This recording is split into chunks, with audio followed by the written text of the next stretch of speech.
Suite de la lecture de L'Outre-Vie, Mary Huguet.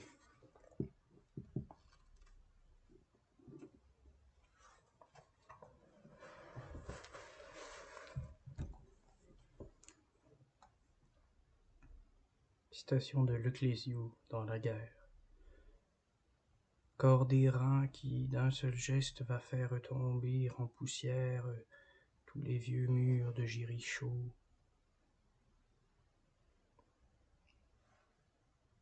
Puis du poème.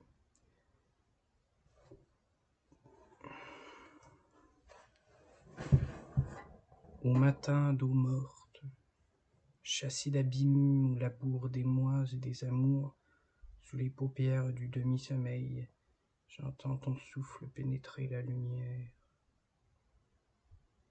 Printemps rose et suant, monte des forêts, l'été chauffé à blanc, octobre dans son sang et ses écorces vermoulues. L'hiver avec le rythme sourd de l'espace. Mesure du temps, c'est toi dans l'ardente substance. Tout un voyage est resté en nous, et notre rêve dérive vers le reste du monde. Rémanence du plaisir, corps d'attention ni d'enfreinte, corps d'airain ni de lassitude, ton cou de cerf pulpeux et pâle, ta douceur, ce flambeau qui sollicite la nuit. Je ne suis pas cette faucheuse, harassée des champs noirs, cuisse rouge, fée muette dans les cendres, casquée au sortir des dieux, conquérante de mystère, Vénus bucolique, inspiratrice et protectrice. Ni la colombe offerte, cette vierge biblique, je suis celle qui te regarde. Regarde-moi, qui te prend dans tes hanches d'abandon, que tu guettes. Tu mets l'aria destructeur des vieux murs de Jéricho.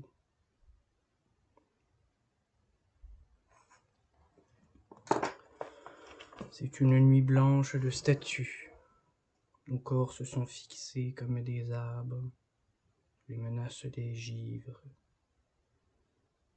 Nous mesurons les ruines de la ville, le mépris et les pas pressés des promeneurs nous séparent du plaisir, nous séparant de notre propre regard. Nous sommes les belles sculptures, les reliefs anonymes de la frileuse pâleur du béton et du marbre.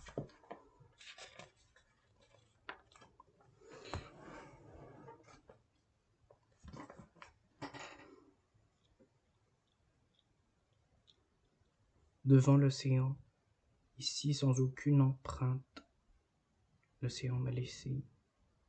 Et toi tu attises ton visage de toutes les saveurs, et t'offres entre les paumes effriolantes de certains éclairages, passion des entre-nuits, âpre témérité des flots. Il fait un temps de fatigue heureuse et de brise singulière, un temps accompli d'attisement et d'étrangeté, mené par tes yeux, dans les battures anticipées où tu te lis à moi.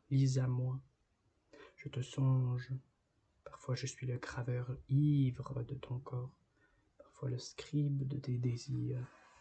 Du même amour, je me sens tantôt l'homme et tantôt la femme.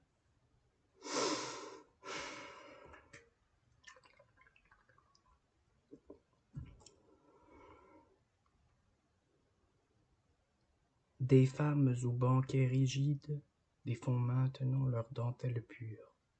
Itinéraire. Il y a tous ces lieux aux crevasses des saisons, immémoriaux.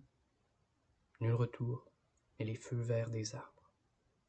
Surtout l'abord quotidien des âdes, sur les berges glissées aux racines des grands appels, nous avons connu la face des rêves et cherché les mêmes oiseaux par bancs de naufrage. Le temps avait tout capturé dans son haleine. Le champ solaire, les pierres anciennes et limoneuses, jusqu'aux confidences des après-midi sur la véranda.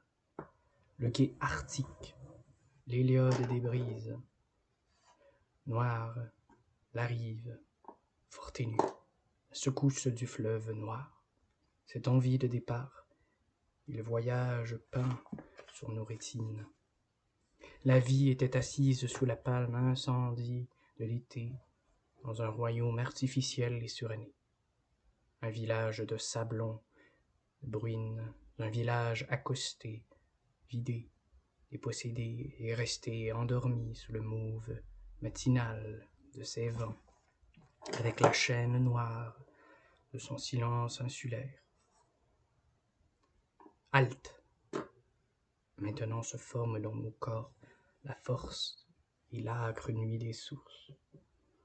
La parole des hautes routes, en quête réunie. Sur les vitres, le front soyeux des mers, la familière saveur des migrations. L'été immortel plonge dans nos veines. Il soulte avec le désir soutenant le paysage de sa respiration. Notre halte est pareille à ces blés mythiques, ces lances de lumière sur la paix de certaines routes, et les collines aux joncs tressés, où dorment les perdrix. Nos solitudes charnelles à la table blanche de juin s'enfoncent pour des noces fatidiques avec l'univers.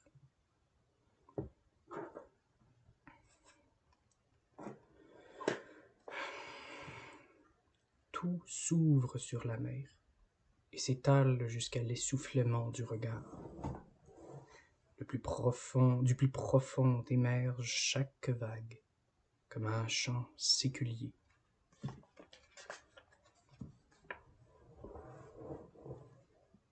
Été, transbordement des orages dans les fines sculptures de juillet. La terre fendue laisse passer les appels curieux des corbeaux. Torpeur que troue la trame sonore du plaisir. Emplir la chute et le ciel plongé entre les arbres de l'empreinte intime de l'été. Flammes et averses. Forêt sommeillante sur les caps et les falaises. La terre fondue est gardée par le bourdon des recommencements et des canicules, et par le très doux pollen des nuages.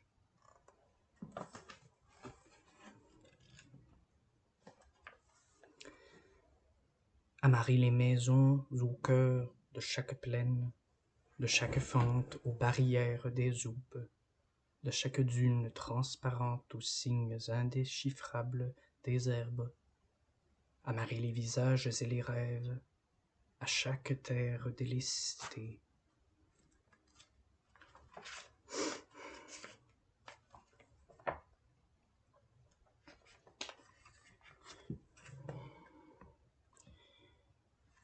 Île dans les tristes débarquements d'août, au voyage difficile des routes acerbes, cisaillées de vent.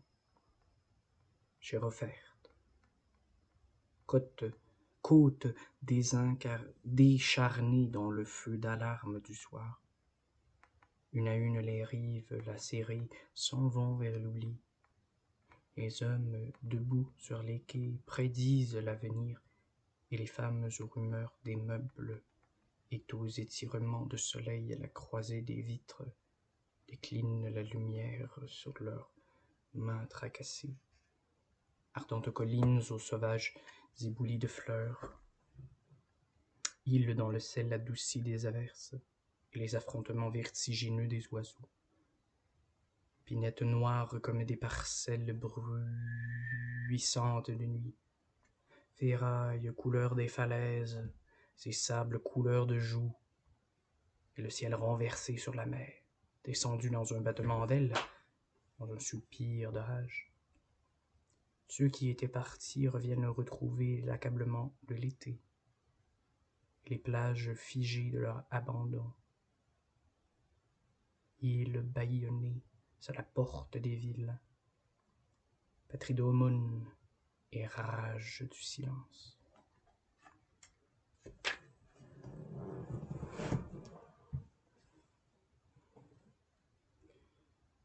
Vaste bourdonnement des quais sur le continuel enlacement des vagues.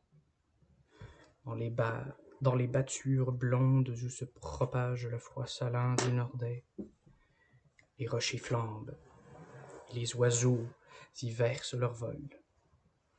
Cendres des visages et de la mer, tenus sous une même et seule violence dans la désolation des terres glaises. Des brèches s'allongent au matin dans les brumes, et des bancs de sable accablent chaque nom comme un dernier rempart. Soudain l'immense abandon des plages, le tendre scintillement des herbes d'eau, nos gestes scellés d'attention. Nous avons marché jusqu'au promontoire des villages. Nous étions seuls et seuls sous les maisons navigrantes.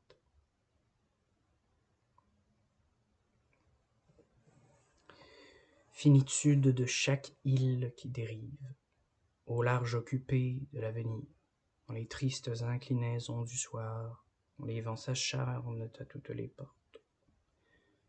L'île saigne de trop d'exodes accumulés, de trop de jours répétés dans l'aveu des lassitudes.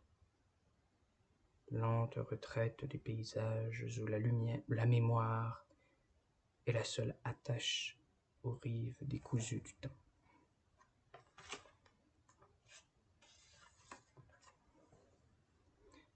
Sur les flancs asséchés des landes, dans les éclats violets des marécages, où les goélands posés ramènent leurs ailes d'écume, notre univers est au silence des pierres fines et des joncs, par les routes poudreuses, par le bercement des demeures.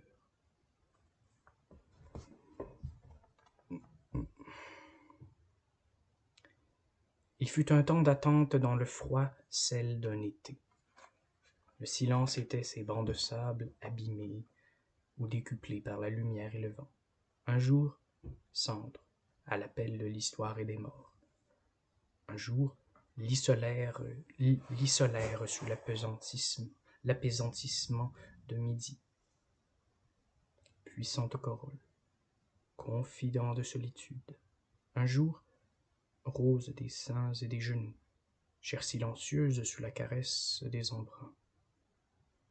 Un jour, plus blancs encore que l'anneau de Saturne, pour l'enlevante pureté de la mer, pour les nuits d'éclairs et de lune, pour les mouettes, blancs pour la parfaite représentation du silence, blancs entre les signes des siècles de mer.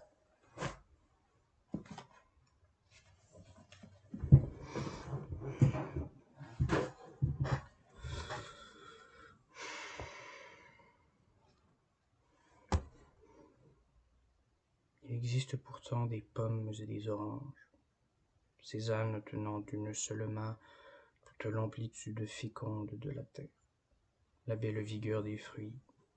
Je ne connais pas tous les fruits par cœur, ni la chaleur bienfaisante des fruits sur un drap blanc. Mais des hôpitaux n'en finissent plus, les usines n'en finissent plus, les files d'attente dans le gel n'en finissent plus, les plages tournées en marécages n'en finissent plus. J'en ai connu qui souffraient à peine à perdre haleine, n'en finissent plus de mourir, en écoutant la voix d'un violon, ou celle d'un corbeau, ou celle des érables en avril, n'en finissent plus d'atteindre des rivières en eux, qui défilent charriant des banquises de lumière, des lambeaux de saison. Ils ont tant de rêves. Mais les barrières, les antichambres n'en finissent plus. Les tortures, les cancers n'en finissent plus.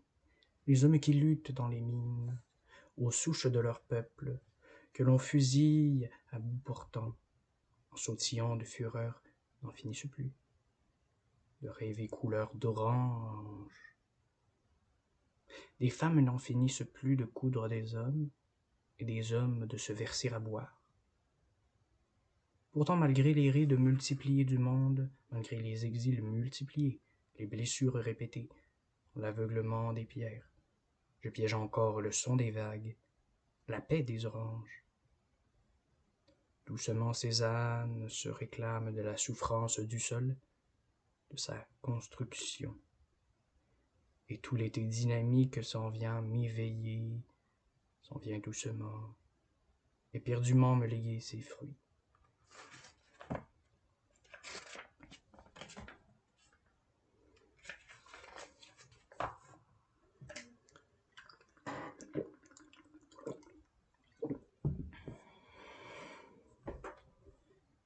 Cité au souvenir des parterres infinis, cité soumise aux mois de claustration et d'attente, sur tes plafonds creux le cerne des vieilleuses. Labyrinthe des nuits polaires, sol moulu par les murailles. Cité reflétée dans les ravins des vitrines et sur l'acier de tes temples. Il y a des quartiers d'agitation et d'appel, sans feuillage, puis des quartiers paisibles protégés par des parasols joyeux et des toits infranchissables, des arbres. Ici des paliers où le jour n'est plus qu'une traînée poudreuse, et d'autres lieux surmontés, pleins de volières, avec des venues laqueuses et des maisons pareilles à des sanctuaires. C'était divisé en tranchées étanches. Mes bras se ferment sur toi. Quel feu d'enfer crépite au fond des ruelles, quand ce ne sont pas les glaciers vainqueurs de février, martelant les fronts, pénétrant les chairs de leurs lames vibrantes et bleues. Je marche maintenant dans la cité, au regard de tes forces. Je suis anonyme, dévisagée, dépaysée, déviante, seule aux tombes familières des grandes banlieues, dans les convois stridents du soir. Mais ton amour dans la chambre couronnée d'aube, jour, tant d'ombres et d'éclats ensemble, sur la même forteresse, tant de miroitements entre les bourgeons clos. Les paysages léchés par tes yeux, je te regarde, visage, sur le frontispice de la cité, quand tu t'abandonnes, dans les courbes frissonnantes des averses, dans le clair oasis de la norme, tu es livide et t'ivres doucement de tant d'incertitude. Et ta fatigue blanche erre sur mes épaules, comme l'ombre lunaire des fins de siècle. Torse neuf, captif du plaisir. Maintenant, où allons-nous? Où marchons-nous? Vers quel lilas, île, source ou montagne? Quelle plage parfaite au sortir des ardentes persiennes? Quelle rue mouillée d'azur, vers quelle goûter d'orange et de miel? Je marche dans la cité, dévisagée, dépaysée, déviante.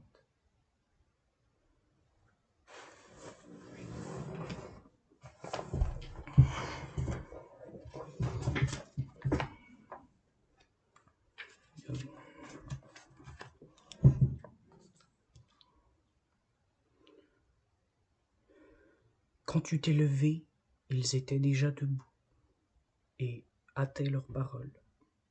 Ils étaient déjà debout en file d'attente, dès le matin dans l'humidité des briques et la montagne sur eux, avec les cernes du bruit sur l'asphalte orangé et la pulpe résignée des arbres sur eux quand ils ont regardé le temps. Toute la journée, ils ont monté les pyramides, leur peau soulevée par l'odeur chimique des rues et celle de la friture à midi. Sur la marge de leur journée, ils ont tissé tous leurs ouvrages, et de longs moments d'absence. Ils ont couru les yeux vers le sol perméable comme un abîme de boue. Le soir, ils ont suivi l'exode des foules, dans les bras bleutés des couloirs et des ponts, vers la périphérie du monde, comme pour un départ final. Ils ont fermé la plainte de leur maison. Et en secret, d'autres sont revenus, avec des brillants sur les tempes, avec des costumes de parade, pour tout l'oubli possible.